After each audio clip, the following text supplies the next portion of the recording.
राधे राधे दोस्तों, मेरा चरित्र का क्रमशः आगे का भाग। राणा विक्रमादित्य का क्रोध मीरा पर दिन बढ़ता जा रहा था।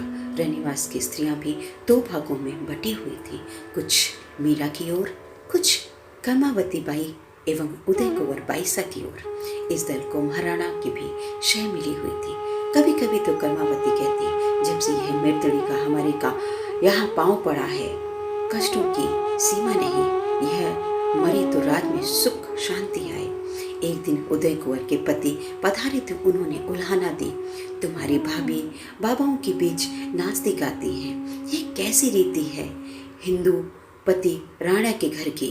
उदय कुंवर ने दूसरे ही दिन मन की सारी भड़ास मीरा पर निकाल दी। आपको पता है भाभी, महाराज आपके जवाई सा पधारे हैं और आपके कारण मुझे उनके कितने उल्हाने, कितनी बातें सुननी पड़ रही हैं। मीरा ने शांत मन से कहा, भाई साहब, जिनसे मेरा कोई परिचय या स्नेह का संबंध ही नहीं, उनके द्वारा दिए गए उल्हानों का कोई प्रभाव मुझ पर नहीं होता।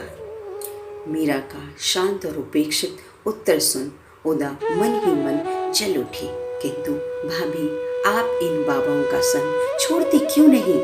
सारे सगे संबंधियों में थू थू हो रही है। जब बावजी हुकुम का कैलाश वास हुआ, तब तो आप 16 श्रृंगार कर आप शोक मनाती रही, और अब ये तुलसी की मालाओं को हाथों और गले में बांधे फिरती हैं, जैसे कोई निर्धन औरत हो।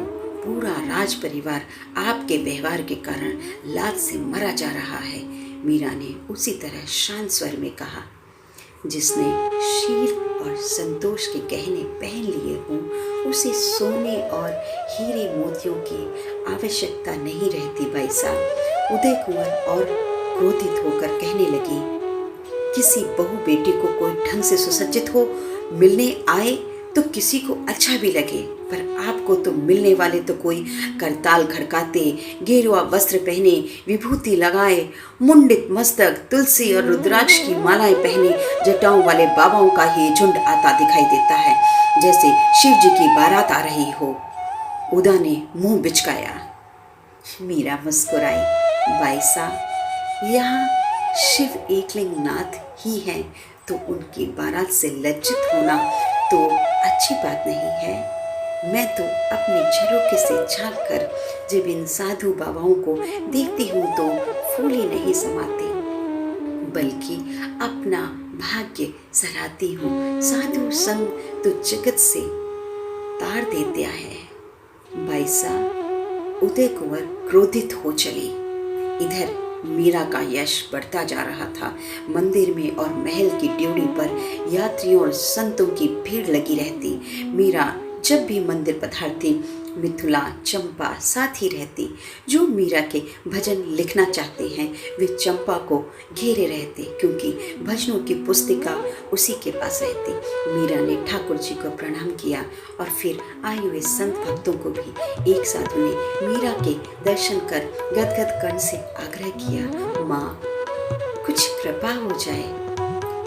मीरा ने विनम्रता से गाना प्रारंभ किया, राम कहिए गोविंद कही, मेरे राम कही गोविंद कही मेरे, संतों कर्म की गति न्यारी, संतों बड़े बड़े नयन दिए मृगन को, बन बन फिरत उठारी, उज्ज्वल बरन दीनी, बगलन को कोयल करती निठारी, संतों कर्म की गति न्यारी, और नदी पण जल निर्मल कीनी, समुद्र कर दीनी खारी, संतों कर्म की गति न्यारी, मूर्ख को तुम राज दियत हो, पंडित फिरत भिखारी, संतों कर्म की गति न्यारी, संतों।